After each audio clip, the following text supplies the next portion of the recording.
Hey, welcome to Oceana's Creator Life, and today we're going to have a very important topic. It is the Trump tariffs and how it's going to be affecting creators. As a lot of you guys know, content creation is a it's an expensive job to have, and it's also an expensive hobby. While it's not as pricey as, say, a college degree, you still end up having to run up a lot of bills. Like right now, I'm currently just kludging together something in my bedroom. I have to make do with like a lot of things that are very bottom tier. But a lot of people, especially Twitch streamers, they have to buy hosting services. They have to buy costumes. I buy outfits for my modeling as well. I buy a lot of stuff for my makeup tutorials, this, that, and the other, and it all adds up. And now that Trump is actually having a tariff war with China, tariffs have already started to hit. Like, even going out and getting cat litter for my writing assistants, my three cats, that's what I call my writing assistants, it went from like 25 for a bucket of litter to 35 recently, at least around me. I don't even have to go on about the price of eggs, that's become like a common trope. So, when it comes to the tariffs, everything is going to increase in price. And people are starting to wonder how to make a financial buffer for them as content creators because a lot of people are going to see their wallets tighten, which means that a lot of us are going to end up losing memberships that we once were able to rely on. We might actually lose the amount of tips that we have. Everyone's going to be hurt. And if you're on a platform such as YouTube, Medium, where you get paid per view, that too might end up suffering. The payouts on platforms like that, they tend to decrease whenever there's more economic instability rather than stay stable.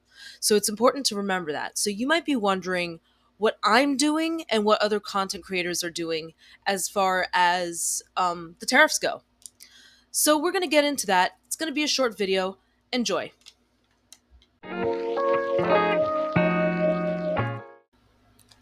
So let's start with the most obvious way to protect yourself and your business during this time of economic uncertainty. Talking about the Trump tariffs, everything is going to be increasing in price. We don't know whether it's going to stay the same price today or go up by 200% tomorrow. Everything is up in the air, and that means that the best way to protect yourself is to create a financial buffer. See this? This is one of many, many bags full of stuff that I bought from Shein and Temu. Now, I know that a lot of people don't like these companies because of the ethics behind them, but I'll be honest, I can't afford anything better. With that said, I got a bunch of like Lisa Frank course stuff for a couple of photo shoots I've been wanting to do. I got like 10 pairs of shoes. I got stuff for my cats to pose in because, as you guys know, I do put cats in outfits because one, they like it, and two, it's a way I market myself on Substack as well. If you think that you have something that you've been wanting to buy it now. In fact, do what you can to stock up on outfits, makeup, and electronics for the year up ahead. If you are concerned that you're not going to be able to afford a computer, a very, very likely thing in these days and age, simply because of the microchip tariffs, now is the time that you should be getting a new computer. Even if you have to take out a loan for it, that's what I would do in everyone else's situation. Obviously, I'm going through bankruptcy right now, so I can't have that happen. However, if I had to invest in electronics, this is the time that I would actually spend investing, raising money on it, just so that I could make sure that should anything happen to my laptop, should I have anything happen to my cell phone, I'll have a backup so that it doesn't end up draining my bank account. Now, with makeup, hair stuff, wardrobe, I don't have to tell you that as a content creator, you end up running out of outfits really quick and you end up having a lot of shoots where, this might happen, that might happen.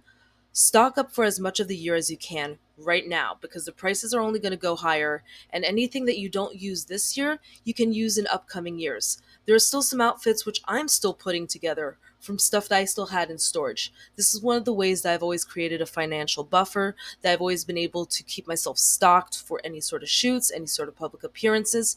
Right now, this is one of the easiest ways to make that money last. And as a bonus tip, I'm going to tell you right now with Shein and Temu, don't buy all your stuff in one haul.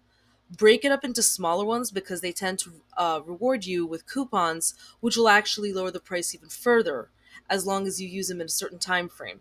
So order one can actually get you a discount on order two, which can get you multiple discounts on order three, this, that, and the other. It's a smart little life hack that I think everybody knows by now, but I still want to mention. Simply put, now is the time to stock up.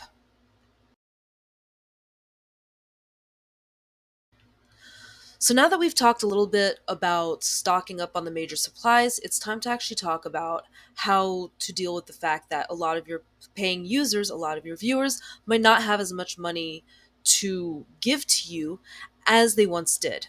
That means that your income might start to slump. You have to brace yourself for that. Now is the time to start cutting expenses. And I don't just mean personal ones. I'm not a financial advisor, but I'm telling you what I'm personally doing.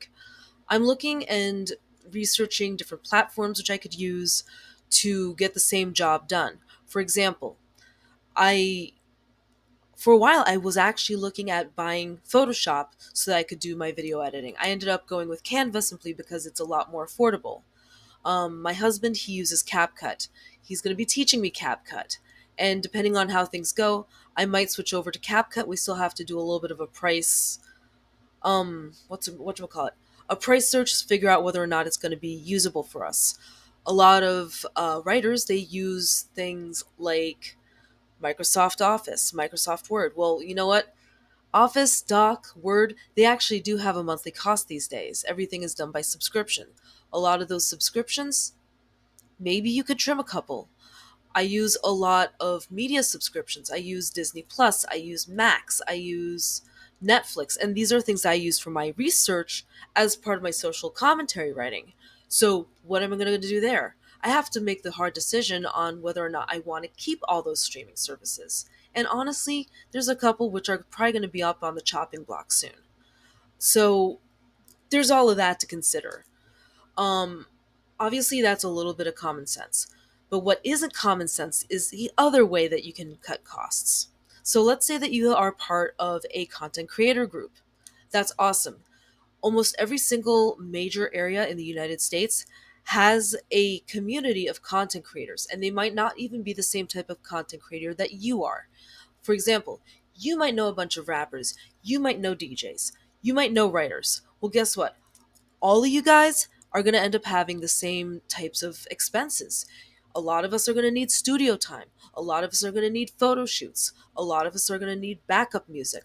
A lot of us are going to need just all the little bits and bobs that come with being a content creator. It's never just one thing anymore, it's an entire ensemble. It's no longer just written word, it's visual. It's no longer just visual. A lot of us are doing music. You see what I'm getting at? Well, since y'all have the same bills, the same costs for things, especially like when it comes to studio time. Now would be a good time to actually pool your resources together, pool together time at a studio, actually sync up work so that you guys all have the same schedule. You guys rent a studio at a discount for a couple of days. Everybody pays a smaller fee, but you get more time, you get more work done, y'all networked with each other, and you still get a premium product because you still were able to afford a studio that would have been unaffordable on your own. And that's one of the biggest reasons why I really emphasize how important it is to have a community of content creation creators around you. So if you're not on that already, now is the time to start, okay? Now that we've gone over, the group discounts and the subscription cuts, let's talk a little bit about the other obvious way to cut costs as a content creator. If you're a model, I want you to listen up, okay? Ears up. Same with if you're a music artist, because I know music artists have to do a lot of photo shoots, a lot of video shoots, especially if you're at the point where your career is really starting to pick up, you're starting to get noticed, you're starting to play shows. Don't be afraid to do content creator item swaps. If you're a model, that means find a bunch of other models around your size. For example, plus size models, start looking for plus size clothing swaps. I myself am a size 2X, or at least I was. I think I'm losing weight, but that's neither here nor there. Find models around your size, around your style, and be like, hey, let's see if we can exchange clothing. This way, you get more use out of the same clothing, even if it's fast fashion, and you also still get some new stuff to work with. Of course, this does have a drawback. For example, if you're like me and you're plus size and you're known for a very eccentric appearance, you might have a hard time actually finding people who can help you out. But that's not the case with the other option that I would suggest you do: bartering. So, bartering is very simple. It's another form of trading, except you often are trading goods for skills and skills for goods or skills for other people's skills. For example, I'm a copywriter by trade. I want to get some shoot time. I find out that the local business owner here has a warehouse that would be perfect for a photo shoot. I might approach him and go, "Hey, Mr. Business Guy, I saw that you have a really big warehouse. Would it be possible for me to have a small photo shoot here?" "Oh, no? Well, I noticed that your site really could use an update. Would you like me to maybe write some copyright for you, maybe get you some press?" More often than not, you're going to be able to find people who will say yes, who would otherwise say no. In the world of modeling, this is known as time for portfolio, or at least a trade shoot most of the time. This means that the model gets to pose in front of a camera, gets a professional photographer's services, she gets rights to the photos, he gets rights to the photos, he gets a better portfolio, she gets a better portfolio, and more often than not, they might also have a written agreement on how they can capitalize using the photos that they just took. This is very common among things like OF, even with mainstream modeling such as runway. If you have a runway model, you might be able to get a photographer in for free, and you also get photos of said runway event while you're modeling. In the worlds of studio bartering, we can also talk a little bit about being an aspiring rapper. If you're low on cash, don't worry, don't panic. Tell the studio guys, "Hey, look, I know that I don't have enough money for studio time, but I'm willing to do sound engineering. I'm willing to do cleaning. Would you like me to do some cold calling? Is there anything that I can do to maybe make it worth your while to have me in for just half an hour?" While it's not a guarantee, a lot more people are going to be way more amenable to working with you if you're willing to barter your skills, your items, or your trade up and make it, a little bit more of a fair deal for them. At the end of the day, content creation is still a business, so you still have to think like a business person. Most business people aren't going to do stuff for free. So you might as well try to figure out what they need to get your needs met, okay?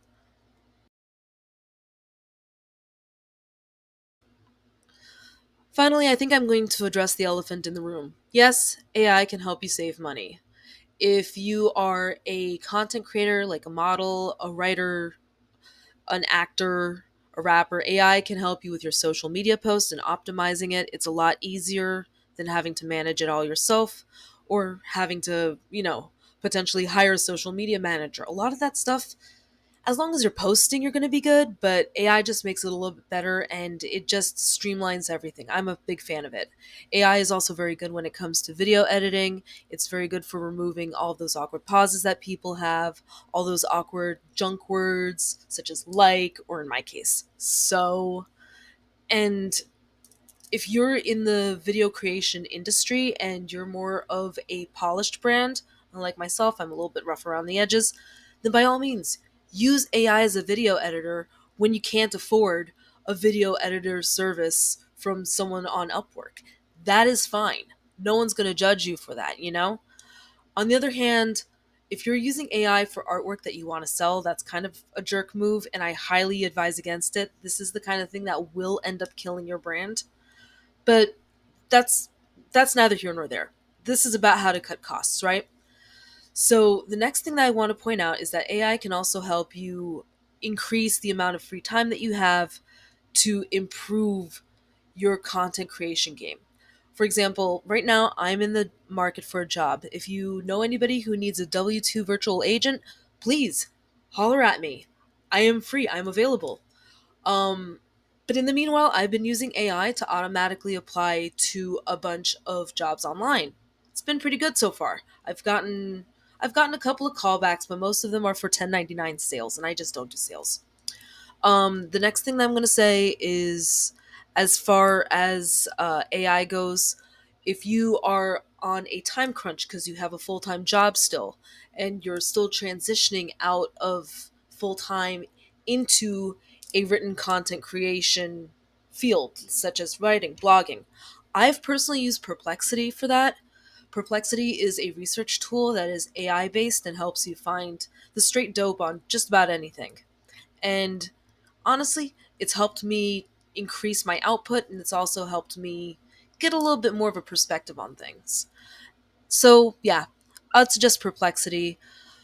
Um, Aside from that, I think that most of the AI tools out there that are free to use are pretty popular by now. So, if I should make another video on that, please leave a comment, please leave a like, just let me know. In the meanwhile, I think that that is about it for today.